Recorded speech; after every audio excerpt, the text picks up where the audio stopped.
So Donald Trump lost the election, all right?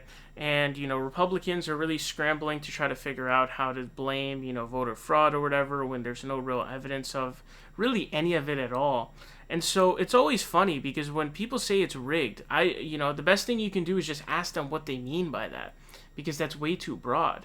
And so one of the things you'll hear is, they're finding votes at night. They're not finding votes at night. They had those votes. You Republicans refused to set a date prior to when the polls closed to count them. They had the ballots on election night. They just takes a long ass time to count all of those. We could have avoided that, but Republicans refused in Pennsylvania. They refused to count them before the polls closed on election night. So they're not finding ballots. They had them already. They're just counting them. They're counting the ballots. One of the things you'll hear is dead voters voting. They don't actually have any evidence for it. But Tucker Carlson claimed to have evidence for it, okay? So it says, Tucker Carlson issues on-air apology over Georgia voter fraud claims. So as you can see here, the Trump War Room account said, Mr. James Blalock of Covington, Georgia, a World War II vet, voted in the election. The only problem? He passed away 14 years ago in January 2006. Sadly, Mr. Blalock is a victim of voter fraud. And so what it ends up saying is, however, Newton County officials said in a statement Thursday that Blalock did not vote and that the record found by the Trump campaign referred to a vote cast by Blalock's widow registered under his name as Mrs. James E. Blalock Jr. Quote, her voter registration was signed as Mrs. James E. Blalock Jr. That is exactly how she signed her name when she voted in the November 3rd general election. It says 11 Alive, NBC's Atlanta affiliate station, called out Carlson for repeating the claim after it's disputed by county officials. The outlet also confirmed the news with the widow herself, Agnes Blalock. He's not voting. He didn't vote. Agnes Blalock told 11 Alive, it was me. So this is Agnes here. So she was the one who was voting under that name. She was not voting twice. That was just how she was voting. That was her one vote. So that was proven false.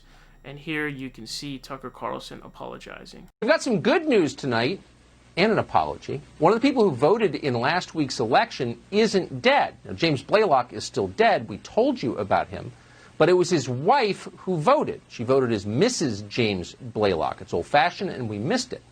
Now, a whole bunch of dead people did vote. We showed you their names. We proved it. But James Blalock was not among them. It was Mrs. James Blalock. So apologies for that. And, of course, we're always going to correct when we're wrong, and we were. So Tucker Carlson, the propaganda aficionado, totally blanked. He was sort of proven wrong. Now, in there, he still says, dead people did vote, just not this one, I think they gave, 4 examples or something like that. And so 2 of them have now already been falsified. They have been proven to be false.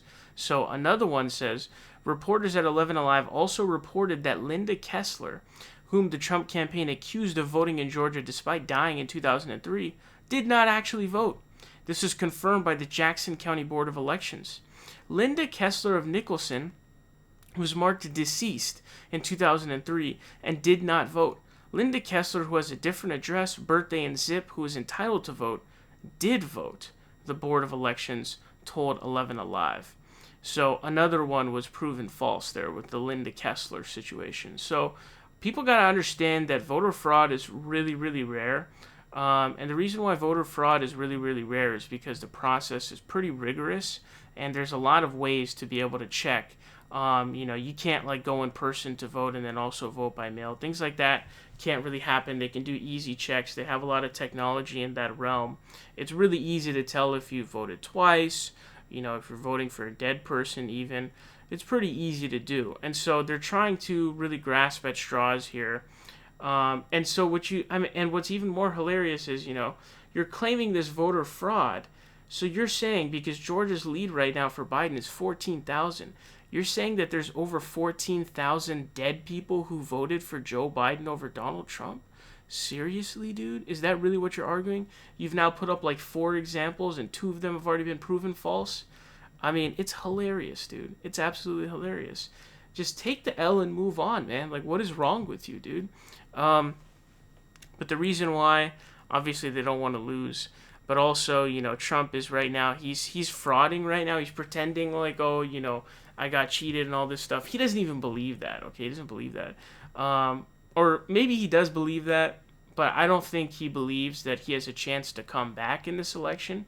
But he's keeping up this public facade so that he can continue to scam his supporters, to take money to pay off his legal debts, his own personal debts, his campaign debts.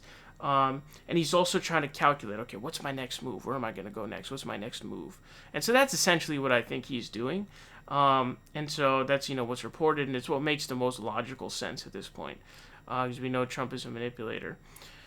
But, yeah, any attempts that have been trying to been proved, remember the whole Steven Crowder. Steven Crowder is a really dangerous person, by the way. He'll just doctor shit completely and lie. He tried, posting a picture of a wagon that had food in it, saying, look at all the ballots that they have or something. It's ridiculous, man. Y'all are just straight up clowns.